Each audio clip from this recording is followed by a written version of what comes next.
nanti di akhir zaman itu banyak fitnah. Kata Rasulullah, yang duduk lebih baik ketimbang yang berdiri, yang berdiri lebih baik ketimbang yang jalan biasa lebih baik ketimbang yang jalan bergegas. Man tasyarrafa laha tastasrifu. Fitnah itu adalah siapa yang terlibat maka akan semakin parah. Assalamualaikum warahmatullahi wabarakatuh. Bismillahirrahmanirrahim. Alhamdulillahirabbil alamin wassalatu wassalamu ala asyrofil mursalin nabiyina wa habibina Muhammadin wa ala alihi washabbihi ajmain. Amma ba'du. Saya mau membaca bab tentang faslun fi nafil ibad bi kullil bilad. Bab seharusnya seseorang memberi manfaat kapanpun dia berada, dimanapun dia berada. Jadi kapanpun dan dimanapun dia berada. Qala Allah Ta'ala wa ja'alani mubarakan aynama kuntu. Ayna fi an ibadihi aynama kunna.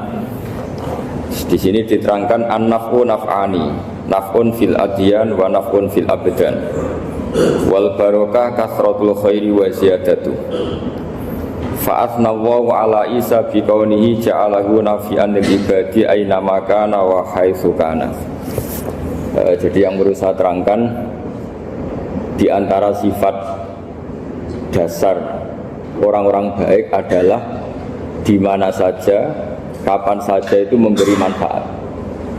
Termasuk tentu saat paling sulit. Jadi Nabi Isa menceritakan dirinya itu wa ja'alani mubarakan aynama kuntu, saya ditakdir Allah berada di mana saja memberi berkah, memberi kemanfaatan bagi orang lain. Ada beberapa cerita tentang Nabi Isa. Jadi perlu diketahui ada 3 nabi yang seperiode. Satu Ibrahim dan Nabi Lut. Ibrahim itu sama Nabi Lut itu pernah paman. Kedua Nabi Musa dan Harun. Sebetulnya yang jadi nabi itu Nabi Musa, tapi Nabi Musa karena alsak, lisannya tidak jelas, minta Nabi Harun, ya tentu minta kepada Allah supaya Nabi Harun jadikan nabi. Terus ketiga Nabi Isa dan Yahya. Yahya bin Zakaria, terus Isa ini pernah keponakan Zakaria. Kira-kira kalau di Jawa ya misanan antara Yahya dan siapa? Isa. Jadi ada 3 nabi yang seperiode. Tapi yang paling berkompeten, yang sederajat kira-kira seperti itu hanya Isa dan Yahya. Karena Nabi Lut dan Nabi Ibrahim itu beda level. Karena Lut ini pernah keponakan, jadi hubungannya kira-kira yang murid dan guru. Terus Musa dan Harun itu juga nggak level, karena Nabi Harun ini jadinya Nabi itu atas permohonan Nabi Musa. Sehingga meskipun Harun itu kakaknya, tapi nggak berani bantah. Jadi Nabi Musa itu dalam cerita beliau itu alsak. Alsak itu lesannya agak kedal. Tapi ini alsak yang barokah. Jadi dulu ceritanya Musa kecil karena dia seorang nabi, beliau seorang nabi. Itu kalau melihat Fir'aun itu mantelnya bukan main. Padahal kecilnya dirawat Fir'aun. Sehingga cerita mulai kecil sudah usil. Kalau melihat Fir'aun itu ya jenggotnya dipakai mainan. Terus pokoknya nakal. Lama-lama Fir'aun curiga, dasar orang Israel. Nabi Musa ini turunan Israel. Lama-lama Fir'aun itu yakin kalau itu sengaja. Akhirnya Fir'aun mau membunuh Musa. Terus kata istrinya Fir'aun, Musa itu masih anak kecil. Jadi seperti itu ya bawaan anak kecil, bukan bawaan kebencian terhadap orang Kipti, orang Mesir. Kalau dalam bahasa kitab kuno Mesir itu Egypt al-Kipti, makanya disebut Maria al-Kiptiyah. Kalau orang sekarang bilang Egypt itu bahasa kunonya Mesir itu al-Kiptiyah. Nah, memang secara bahasa Arab Mesir itu gak mungkin, bahasa Arabnya Mesir itu gak mungkin, karena Misra itu maknanya kota. Jadi kalau kamu bilang kamu kemana, ke Misra, ke kota, lah ya kota mana, ya kota Mesir, itu bisa debat kusir. Jadi ya kayak kita lah, kita sekolah di mana? Di madrasah. Madrasah terjemahnya apa? Sekolah. Nah, kemudian oleh istrinya Fir'aun ya gini saja, buktikan kalau Musa itu masih anak kecil. Masyhur itu dalam cerita, dikasih bara api sama apel. Sebenarnya Musa kecil ini sudah pinter mau milih apel. Sama malaikat Jibril diarahkan tangannya itu ngambil apa? Bara api terus dikunyah. Itu yang menyebabkan lisannya Musa itu alsak, agak pelak. Nah ketika jadi rasul itu akan repot karena nanti harus pakai penerjemah. Jadi seorang rasul tapi lesannya tidak apa? Cakap. Akhirnya Nabi Musa realistis ngendikan ketika diutus, wa akhi Harun wa afsahu minni lisanan fa arsilhu ma'yarid ayyusaddiquni inni akhafu ayyukadzibun. Ya Allah, saudara saya Harun itu lesannya lebih fasih. Tolong jadikan dia rasul sebagai penguat saya. Akhirnya Allah mengabulkan doanya Nabi Musa, kemudian Harun dijadikan sebagai apa? Rasul. Sehingga meskipun satu angkatan, Harun dan Musa ini enggak level. Artinya enggak level itu ya Harun yang takut Musa. Terus ketiga ini Nabi Yahya dan Nabi Isa. Ini umurnya ya seangkatan, kecerdasannya, jadi nabinya sama-sama mulai kecil. Kita tahu Nabi Yahya termasuk yang diberi khitab Allah, ya Yahya khudil kitaba biquwwah wa atainahul hukma sobiyya. Yahya berpeganglah kitab secara kuat dan dia saya kasih kenabian ketika kecil. Sama dengan Nabi Isa yang disebut wa yukallimun nasa fil mahdi wa kahla. Sehingga karena selevel, dua nabi ini menjadi figur besar dalam manhaj, dalam metode dakwah. Dua karena masih misanan tadi, kalau Jawa kira-kira mirip misanan. Dua nabi ini kalau memilih satu kampung, itu kalau Nabi Yahya itu milih kalau singgah di satu kampung, Nabi Yahya mesti tanya, orang sini yang paling soleh siapa, yang paling baik siapa. Ya terus singgah atau nginap di rumahnya orang baik tadi. Tapi kalau Nabi Isa enggak, orang sini yang nakal siapa, yang paling beling siapa. Terus Nabi Isa singgah di situ. Akhirnya ada pertanyaan dari Nabi Yahya, lima tanzilu ala syirarin nas, kenapa kamu selalu singgah di orang-orang nakal? Syiror itu orang-orang nakal. Masyhur itu Nabi Isa menjawab, ana tabibun udawil mardo. Di mana-mana Nabi itu ibarat seorang dokter, kerjaannya tentu menyembuhkan orang-orang yang apa? Sakit. Jadi dua nabi ini sering berdebat, tentu debat yang baik, dan itu menjadi cara Jawa itu punjeri ilmu. Jadi manhaj ilmu besar antara Yahya dan Isa. Begitu juga Nabi Yahya itu kelihatan agak rileks, panik, saking takutnya sama Allah. Kalau Nabi Isa itu rileks, pokoknya kumpul orang-orang nakal itu ya rileks. Akhirnya ada dua pertanyaan sekaligus nanti jadi dua manhaj. Kenapa kamu sering masam itu, sering kalau bahasa Arab itu abasa ya. Terus yang Nabi Yahya balik bertanya, kenapa kamu sering senyum, sering tertawa? Kenapa memangnya? Terus ka'annaka ta'manu min makrillah, kamu sering senyum kayak kami sudah terbebas dari azab Allah, dari ditegur Allah, seakan-akan kamu orang paling benar yang gak akan salah. Nabi Isa balik tanya, sama kamu sering masam, sering meru, ka'annaka taqnatu min rahmatillah, seakan-akan kamu putus asa dari rahmatnya Allah. Sehingga kemudian itu jadi manhaj besar. Kalau terlalu senyum ya dianggap orang yang kayak nggak punya perasaan dosa. Tapi kalau terlalu masam, terlalu merenggut, seakan-akan rahmat Allah itu terbatas. Sehingga seakan-akan Allah itu rahmatnya nggak cukup lah untuk mengelola manusia ini. Sehingga itu jadi metode besar yang masyhur itu dalam sebuah hadis Nabi ngendikan, ulama ummati ka anbiya Bani Israil. Ulama umatku itu kapasitasnya atau fungsinya atau manfaatnya setingkat nabi-nabi Bani Israil. Karena ketika umat ini nggak ditunggui para nabi setelah Rasulullah SAW, itu yang nunggui hanya ulama. Tapi ulama ini sudah cukup mewakili para nabi Bani Israil. Dan banyak syurahul hadis, para penyarah hadis mensarahkan, Nabi tidak ngendikan ulama ummati kamisli seperti saya, tapi ka'ambiyai Bani Israil, bagaimana nabi-nabi Bani Israil. Nabi Bani Israel itu macam-macam, termasuk ada yang tidak nikah, yaitu yang bernama Yahya dan Isa. Delala umatnya Nabi itu ada orang alim alamah yang ilmunya melegenda, yaitu namanya Imam Nawawi. Itu tidak nikah sampai kabudut. Meskipun dalam ajaran syariatnya Nabi an-nikah sunnati, tapi selalu ada orang yang ditakdir tidak nikah. karena masyhur, karena sibuk ngurus ilmu. Bukan karena tidak laku, yang jelas itu bukan karena tidak laku. Imam Nawawi itu ganteng, orangnya ya normal, tapi karena sibuk nulis, beliau sampai kabudut itu tidak nikah. Imam Sibawayh itu suka sekali sama ilmu, menjadi istri utamanya ya ilmu itu. Dia ganteng, Sibawayh itu maknanya itu apel, dia ganteng sekali, sampai banyak cewek yang seneng. Akhirnya dia nikah, tapi nggak pernah dikumpulin. Dia belajar terus. Ketika beliau ke pasar, dulu nggak ada supermarket, beli kertas, kitabnya dibakar semua sama istrinya. Dikira istrinya terus mencintai dia, malah diceraikan. Itu siapa? Imam Sibawayh. Terus ada umatnya Nabi yang paling unik di dunia. Mungkin Pak dosen, saya kiai pun nggak bisa niru.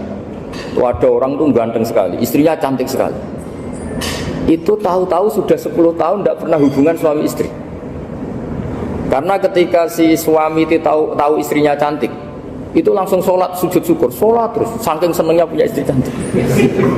Yang istrinya cantik juga solihah, tahu suaminya ganteng ya terus sholat terus syukur. Itu sampai berhari sampai bertahun-tahun. Terus ketika ketemu cocokan, dek kita sudah nikah berapa? Terus dilihat kayaknya sudah 10 tahun tapi tidak pernah hubungan. Oh itu nggak kebayang, itu ganteng sama cantik. Kalau jelek sama jelek itu mungkin. Yang satu bilang naudzubillah, satu itu kan nunggu rafa saja. Ini nggak ganteng sama cantik. Nah kenapa kualitas ulamanya Rasulullah itu bisa seperti Nabi Bani Israel? Karena agama ini, umat ini sudah ada ditunggui para nabi. Sehingga mau tidak mau kualitas ulama, alhamdulillah barokahnya Nabi itu berkualitas kayak nabinya Bani Israel. Nah ini penting sekali saya utarakan supaya dicek saja. Kalau kita nggak percaya, dicek saja dalam hadis-hadis sahih. Misalnya begini, ketika Nabi memenangkan perang Badar, itu ada Asra Badrin, tawanan-tawanan perang Badar. Nabi suka musyawarah, suka rembukan. Ya Abu Bakrin, menurut kamu tawanan ini diapakan? Kata Abu Bakar, hum asyiratuka, mereka itu keluarga engkau, orang-orang Quraisy. Ya dibebaskan saja, pakai tebusan. Nanti uang itu kita kelola supaya jadi penguat Islam, dan orang-orang ini merasa utang jasa karena harusnya dibunuh tapi kita bebaskan. Terus tanya, bagaimana kamu ya Umar, menurut kamu? Kata Umar, ini kan orang-orang yang dulu ingin bunuh kamu, yang ingin menghabisi jenengan, ingin dan sudah ngusir jenengan. Ya setelah ketangkap ya dibunuh, kok repot. Apa kata Rasulullah? Rasulullah spontan ngendikan, innama salaka ya Abu Bakrin kama sali Ibrahim, kamu ibarat kayak Nabi Ibrahim. Isqala faman tabi'ani fa innahu minni wa man asani fa innaka ghafurur rahim. Jadi Nabi Ibrahim itu unik, melihat umat itu sesyafakoh itu. Syafakoh itu banget sayangnya. Nabi Ibrahim cara berpikir, faman tabi'ani fa innahu minni, orang yang ikut saya ya Allah pasti golongan saya, tentu layak masuk surga. Wa man asani, orang yang mendurhakai saya, fa innaka ghafurur rahim, engkau Maha Pengampun. Bukan yang mendurhakai langsung masuk neraka, enggak, engkau Maha Pengampun. Wa masaluka ya Umar kama salin Nuh, isqala rabbi la tadzar ala ardi minal kafirin dajjara. Umar, kamu mirip Nabi Nuh, inginnya semua orang kafir dihabisin. Ya masyhur kan Nabi Nuh itu nggak ingin ada orang kafir sampai ada banjir tufan. Nah kalau sampean tanya bedanya apa dengan garis keras sekarang? Bedanya ya beda sekali. Kalau Nabi Nuh benci sama orang kafir itu diserahkan yang punya, sehingga yang punya yaitu Allah yang menghukum dengan banjir bandang. Tapi kalau kita kan kadang kita bertindak sendiri, jadi potensi disalahkan. Yang jelas dalam hadis-hadis sahih, Nabi Nuh itu tidak bisa mensyafaati karena itu. Ketika diminta, ini hadis sahih, bukan ada di Bukhari, ada di Muslim. Karena biasanya kalau di kota itu ditanya ini sahih enggak. Untungnya yang tanya kadang enggak paham, ini alhamdulillahnya jadi wah repot. Nabi Nuh itu diantara sebabnya enggak bisa mensyafaati adalah pernah corong Jawa maksudno kaume. Kalau dalam bahasa Arab itu da'a li Zaidin berarti mendoakan positif, kalau da'a la Zaidin mendoakan negatif. Kalau orang Jawa itu ada doa, ada pasot. Nabi Nuh adalah orang yang pernah maksudkan kaumnya. Nah, saya cerita sedikit tentang Nabi Nuh dan Nabi Ibrahim. Nabi Ibrahim dianggap tadi cerminannya Abu Bakar, dianggap niru Ibrahim, cerminannya Umar, dianggap niru Nabi siapa? Nabi Nuh. Lalu kalau sampean tanya, bedanya gimana? Begini logikanya. Andai kan kita mengkaji secara akademik begini. Ada ulama besar namanya Abdul Hasan Asyadzili, itu masyhur di Indonesia menjadi Thariqah Asyadziliyah. Terus ada seorang muridnya minta gini, ya Abdul Hasan Asyadzili, tolong saya dikasih ijazah supaya saya tidak pernah maksiat di bumi ini. Karena saya takut sama Allah, kalau saya maksiat itu merasa tidak nyaman dengan Allah. Abdul Hasan Asyadzili ini malah marah besar. Atuhibbu alla tadhara maghfiratu. Kalau kamu tidak pernah maksiat, berarti kamu suka maghfirahnya Allah Ta'ala itu tidak kelihatan, karena nggak ada yang maksiat. Tapi bukan dukung kamu yang tidak ada, ini cerita ilmiah. Tapi kalau Said Abdul Al-Haddad itu kebalikannya. Ada orang fasik itu hidup berkeliaran, mengganggu masyarakat, ganggu ketertiban agama. Ada kiai atau siapa gitu mendoakan supaya tobat atau dikasih panjang umur supaya nanti bisa tobat. Itu beliau Said Abdul Al-Haddad marah besar. Man da'a li fasikin bil baqa faqad ahabba ayyusawahu fi ardi. Orang yang mendoakan orang fasik hidup berarti dia suka Allah dimaksiati di buminya. Jadi akhirnya jadi kutub besar, yang satu Sadziliyah, yang satu Haddadiyah. Kenapa ya? Karena tadi yang satu cerminan Nabi Isa, yang satu cerminan Nabi Yahya. Sebagaimana sabda Rasulullah tadi, ulama ummati ka'ambiyai Bani Israil. Juga masyhur dalam aplikasi pengajaran juga gitu. Masyhur sekali dalam kitab-kitab diceritakan kalau Said Abdul Haddad, kalau ada orang sowan itu, kamu ngaji sama siapa? Sama si A gitu. Pernah nangis gak pas ngajar? Gak pernah. Udah gak terus, gak usah diterusin ngaji orang seperti itu. Hatinya atas, wong orang iso nangis gitu. Tapi kalau Abdul Hasan Asyadzili kebalikan, kamu ngaji sama siapa? Sama si A gitu. Pernah tertawa enggak kalau ngaji? Enggak pernah. Udah, enggak usah ngaji sama orang itu. Orang enggak bisa syukur. Jadi itu manhaj besar. Nah, akhirnya orang-orang kayak kita ini enggak jelas semua. Nangis ya bisa, syukur, guyu ya bisa. Cuma celakanya kalau kita nangis karena tidak punya uang, kalau guyu karena punya uang, itu masalahnya. Tapi kalau wali-wali dulu enggak. Kalau senyum ya karena saking yakin rahmatnya Allah itu wasiat rahmatuh. Kalau nangis ya karena takut azabnya Allah. Kalau kita kan enggak, sangat-sangat materialistik. Ini yang membedakan kita. Sebenarnya nangis dan senyum itu satu keharusan karena Allah punya madharul jalal. Ketika Allah dengan sifat keagungannya, maka kita ini cara Jawa serako bersenyum. Tapi Allah itu kadang sebagai madharul jamal, adanya satu keasikan. Sehingga yang merengut itu yang salah. Makanya dalam ilmu tasawuf, kutub wali itu hanya dua. Allah dengan madharul jalal, dengan Allah yang madharul jamal. Contoh madharul jalal misalnya gini. Ketika Nabi Musa ingin melihat Allah, saking kangennya ingin melihat Allah, Rabbi arini anzur ilaik, ya Allah saya beri hak untuk melihat engkau. Allah dengan jalalnya gini, Allah itu qadim, superior. Tentu gak layak tersentuh barang hadis itu makhluk. Sehingga ketika falam matajalla rabbuhu lil jabali ja'alahu dakka wa kharra Musa sa'iqa. Sehingga enggak levelnya, apapun hebatnya Nabi ini tetap makhluk. Sementara Allah itu qadim. Enggak kuat. Makhluk yang fana ini, yang profan ini enggak kuat. Enggak kuat menampung zat yang qadim, yang superior. Sehingga gunung pun hancur. Nabi Musa pingsan. Tapi ketika Allah dengan madharul jamal itu Allah dengan keindahannya, dengan kasih sayangnya, memberi hak makhluknya untuk melihat. Nah, di sini ini Allah sering ngendikan wujuhu yauma idzin nadhirah ila rabbiha nadhirah. Nanti ada wajah-wajah yang di surga itu melihat saya, kata Allah. Tapi apakah betul melihat kayak saya melihat dosen, melihat Pak Rektor, melihat teman-teman? Itu tidak bisa. Karena Allah itu qadim, sehingga meskipun manusia ahlul jannah melihat Allah, tetap Allah ngendikan la tudrikuhul absar wa huwa yudrikul absar. Karena Allah dibalik jamalnya ya punya jalal, dibalik jalalnya juga punya jalal. Sehingga selalu di Quran itu diulang beberapa kali supaya proporsional. Nah, kenapa ahli sunnah tetap berkeyakinan Allah bisa dilihat? Logikanya begini, fa inna kulla maujudin yasihu ayyura. Allah itu zat sing nyata-nyata wujud dan punya eksistensi. Di mana-mana sesuatu yang wujud itu layak untuk bisa dilihat. Lalu pertanyaannya gini, kenapa kita tidak bisa melihat sekarang kok nunggu di akhirat? Karena mata kita sekarang itu profan, fana. Sementara kita setelah di surga, tubuh kita didesain abadi. Ya saya ulang lagi ya, setelah kita di surga, semua fisik kita ini didesain abadi. Tentu karena desainnya sudah abadi, layak melihat zat yang abadi. Tapi pertanyaannya, kenapa tidak bisa ikhatoh, tidak bisa melihat sampai faham, la tudrikul absar?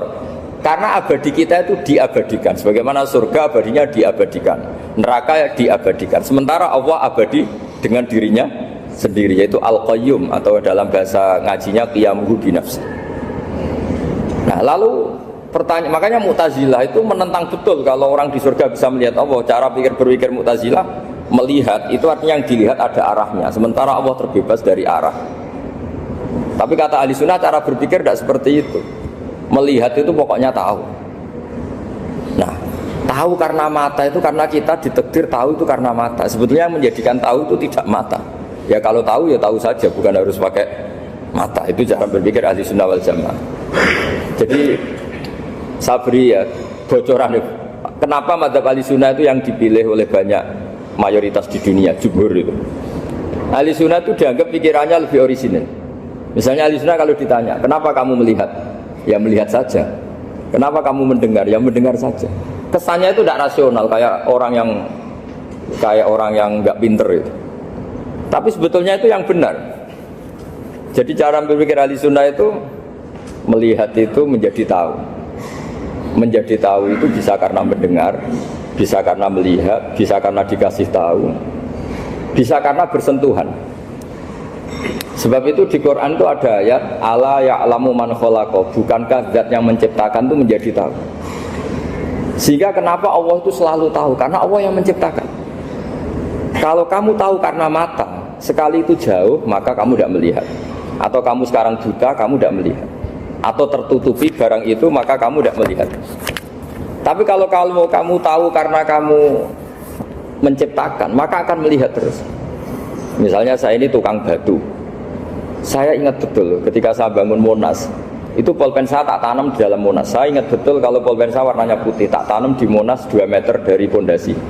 Setelah saya pulang ke Jogja ditanya, di dalam Monas ada apa? Ada pulpen, posisinya 2 meter dari pondasi. Kenapa saya tahu? Karena saya yang menciptakan. Nah, karena menciptakan ini sehingga tahu saya akan terus menerus. Tapi kalau tahu karena mata, sekali barang itu tertutupi, nggak tahu. Misalnya saya tahu jenengan karena dekat sekali jenengan kemana-mana, saya sudah tidak tahu. Tapi kalau saya menaruh sesuatu di tubuh Anda, sehingga kamu kemana-mana tetap tahu bahwa barang itu ada di tubuh Anda. Nanti kalau ada yang protes, tapi bisa saja Gus barang itu dicuri orang, kemudian Anda tidak tahu. Yang menjadi tidak tahu karena saya sudah tidak menciptakan suasana itu. Selagi saya yang menciptakan, maka akan tahu terus. Nah, tapi karena Allah ini menciptakan semua yang ada di bumi, maka Allah tahu terus. Jika Allah tahu cara bikin kuman, terus tahu bahwa manusia itu punya kuman, kumannya punya organ, organnya juga punya kuman. Terus gak kebayang.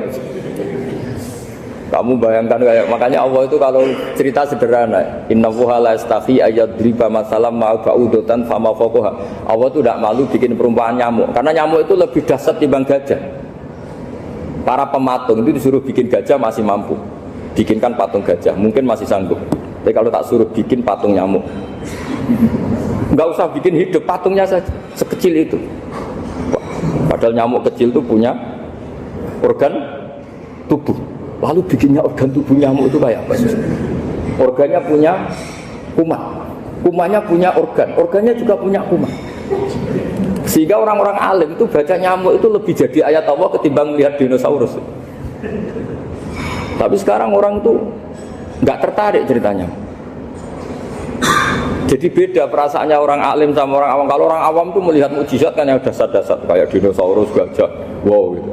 Kalau orang alim nggak, malah melihat nyamuk. Nah, kealiman seperti itu terjaga di umatnya Muhammad, di umatnya Rasulullah Muhammad SAW. Karena ketika umat ini nggak ditumbuhi para nabi, itu Allah menjamin Muhammad, ulama umatmu nanti punya kemampuan seperti nabi. Tentu tidak dalam keutamaan ya, keutamaan tentu nggak sekelas sama Nabi. Kenapa itu terjadi? Karena tadi para Nabi ini mewakili sekian karakter. Kalau kita sangat mencintai Indonesia, maka kita akan tegas siapapun yang ingin menghancurkan Indonesia. Itu kira-kira cerminan Nabi Nuh. Kalau kita sangat mencintai Allah, maka kita akan benci sebenci-bencinya sama orang yang mendurhakai Allah. Tapi masalahnya Allah yang kita cintai itu memaklumatkan diri kalau bersifat ghafur, pengampun. Jika kalau kita terlalu kasar, ini kan yang kita cintai bersifat ghafur kok kita kasar. Di sini Nabi Ibrahim, beliau sangat mangkel sekali sama yang durhaka sama Allah. Tapi mau mangkel gimana? Zat yang mengajarkan itu bersifat ghafur.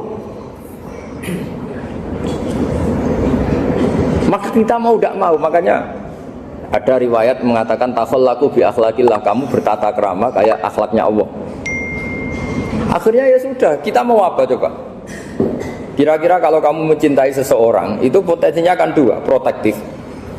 Ada telepon, itu dari siapa? Cewek atau cowok? Protektif. Itu bukti cinta apa bukti suudon? Kan tidak tahu. Tapi misalnya kamu cinta perempuan terus WA-an sama lelaki gak apa-apa, jalan sama lelaki gak apa-apa, sama masa lalunya pacarnya juga gak apa-apa. Itu cinta apa pembiaran? Kan sama-sama gak jelas.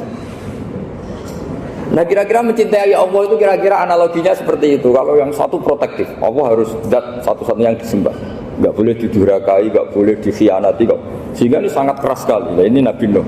Di sini ada Nabi Ibrahim, karena orang yang zat yang kita cintai bersifat ghafur. Jika kalau kita terlalu tegas, beda dengan sifatnya Allah yang bersifat ghafur. Nah umatnya Nabi seperti itu mulai dulu. Ada yang moderat, ada yang keras, ada yang setengah keras, setengah moderat. Ada yang ngambil sikap, oh udah mangan turu, sementara mati. Nah, itu lebih baik itu dibanding punya istihad tapi gak jelas, mendingan.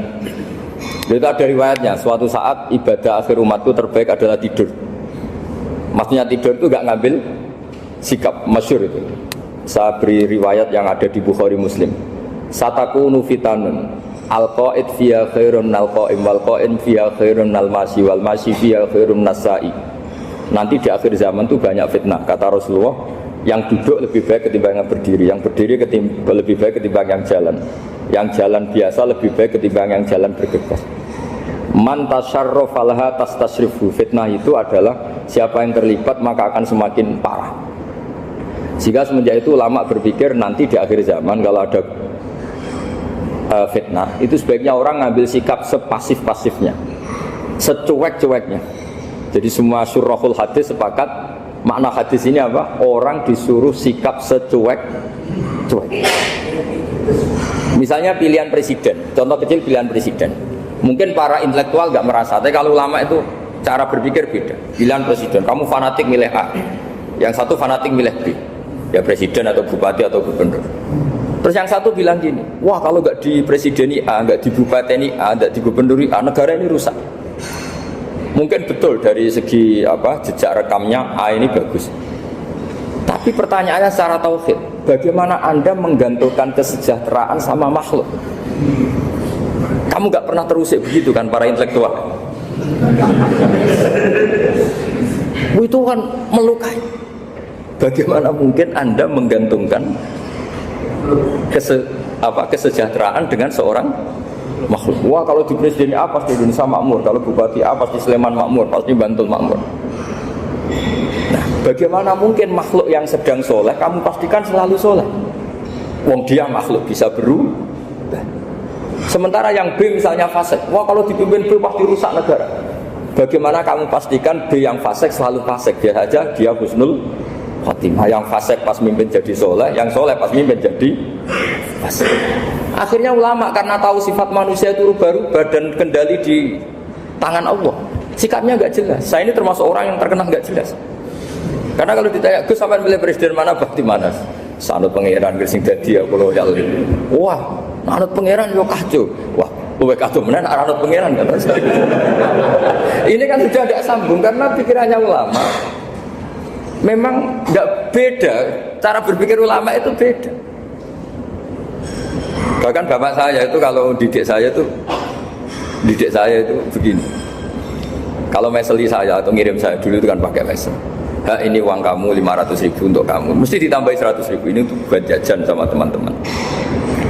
Mesti ada uang pokok, ada uang sodako.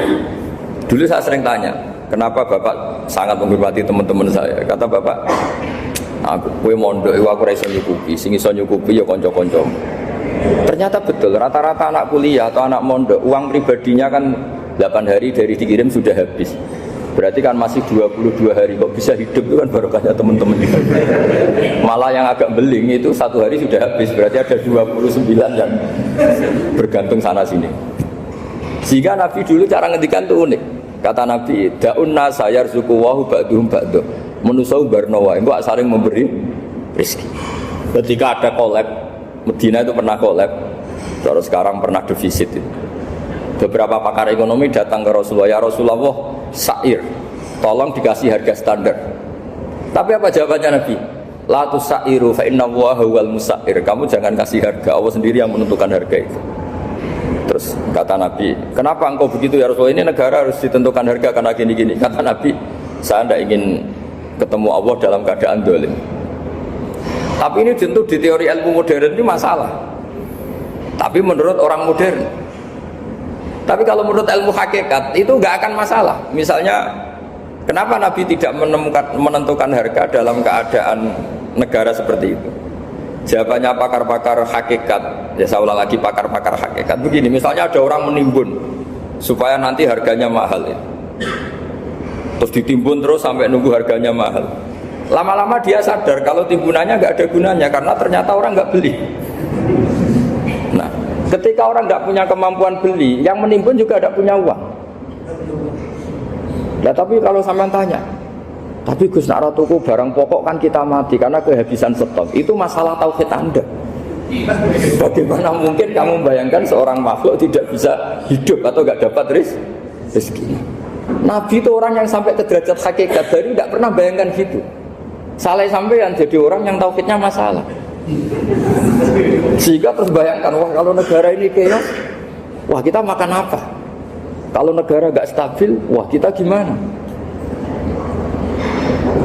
Itu tidak bisa seperti itu. Dulu ketika kita dijajah Belanda, itu kiai-kiai kita, Mbah Hasyim Asy'ari, Mbah Ahmad Dahlan, mondoknya di Mekah. Sampai alim alama, 2 beliau, Mbah Hasyim sama Mbah Ahmad Dahlan itu ngajinya sama-sama Syekh Khotib Minangkabau. Cuma Mbah Hasyim lebih menekuni ke Syekh Mahfud Termas, yang satu menekuni Syekh Khotib Minangkabau. Jadi 2 beliau itu ngaji di guru yang sama. Mbah saya, buyut saya itu ya sudah mondok Mekah, itu zaman dijajah Belanda. Sekarang kita agak dijajah, nggak mondok di sana. Buyut saya itu zaman itu sudah haji. Buyut kelima saya itu dulu kalau ingin cari tempat yang teduh itu masuk ke gua. Itu masuk gua itu hanya kepalanya saja, kakinya masih di luar. Karena gua di Arab tidak seperti gua di sini. Kalau gua di sini kan orang bisa masuk semua. Kalau gua Arab kan hanya celah-celah batu-batu besar. Sehingga ketika Rasulullah hijrah ke Madinah, singgah di Gua Sur, kata Abu Bakar gimana? Andai kan yang ada orang kafir di depan gua, kata Abu Bakar gimana? Andai kan mereka melihat kakinya, pasti melihat kita. Karena gua di sana itu satu tubuh tidak bisa masuk penuh. Kalau gua di sini kan ada yang mobil saja bisa masuk. Nah, itu bahasa saya kalau mau istirahat itu masuk gua, separuh badan di dalam gua, separuhnya masih di luar. Nah sekarang terus kita bilang, wah kalau kita negara tidak stabil, kita haji kemana? Dulu zaman dijajah Belanda, ya kita bisa haji. Soal kebahagiaan, nenek moyang pulau jenengan tuh anaknya banyak. Dijajah Belanda, jajah Jepang, ya nyatanya anaknya banyak-banyak. Itu kira-kira bahagia apa enggak? Nah, artinya gini, ya tentu kita tidak ingin dijajah itu tentu ya. Tapi kita ini selalu latah. Wah kalau ekonomi jatuh kita makan apa? Kalau kita dijajah kita tidak perlu seperti itu. Rahmatnya Allah Ta'ala itu akan adrokatna. Rahmatnya Allah Ta'ala akan menemukan kita. Apapun kondisi kita, apapun keadaan kita. Ini cara berpikir tauhid. Sehingga Nabi itu tidak pernah bayangkan umatku narata tunggoni piye, ditunggoni Allah. Sehingga masyhur dalam hadis-hadis sahih, la tazalu ta'ifatun min ummati dzahirina 'alal haqq la yadurruhum man khadalahum wala man khalafahum wala man nawa'ahum. Selalu di umatku ada kelompok-kelompok yang selalu membela kebenaran dan tidak akan terkalahkan oleh kesesatan di akhir zaman. Kenapa? Cara berpikir orang tauhid itu sederhana begini. Allah menamakan dirinya Al-Hadi, penunjuk jalan. Dan sifat Allah pasti nafidah karena Allah tidak terkalahkan. Sama seperti Allah menyifati dirinya Ar-Razzaq, Ar-Razik yang memberi rizki. Maka orang segoblok apapun, selumpuh apapun, selemah apapun tetap dapat rizki. Sama, Allah mensifati dirinya Al-Hadi, memberi petunjuk. Maka zaman serusak apapun orang tetap dapat petunjuk. Sehingga kita tidak perlu khawatir, wah nanti zaman kalau sudah rusak nasib Islam gimana? Ya coba sekarang nasib Islam gimana? Ya baik-baik saja. Dulu ditunggoni wali songo ya banyak orang Islam, sekarang nggak usah wali songo, ditunggui dosen-dosen yang ngajar aja nunggu digaji. Kiai pidato ya ada yang beri salam tempel. Itu kalau nuruti definisi ikhlas itu tidak ada yang masuk. Tapi meskipun demikian agama juga jalan. Kenapa agama ini jalan? Karena Allah Al-Hadi, penunjuk jalan. Ketika Allah mensifati dirinya penunjuk jalan dan sifatnya Allah pasti nafidah, pasti terjadi. Karena Allah tidak pernah gagal. Sehingga agama ini akan ada terus sampai akhir zaman. Coba Amerika kayak apa Islamofobia? Di Amerika tambah lama tambah banyak Islam, Eropa juga gitu, Australia juga gitu. Andai kan nuruti teori sosial, sudah dunia sudah materialistik kayak gini, orang dohirnya itu akan meninggalkan agama. Nyatanya enggak juga. Saya pernah di Korea seminggu, itu di negara ateis. Itu TKI ke sana tuh nyari uang. Ternyata ya kepikiran bikin masjid, bikin komunitas Islam. Coba siapa yang menggerakkan hati itu? Hanya Allah Subhanahu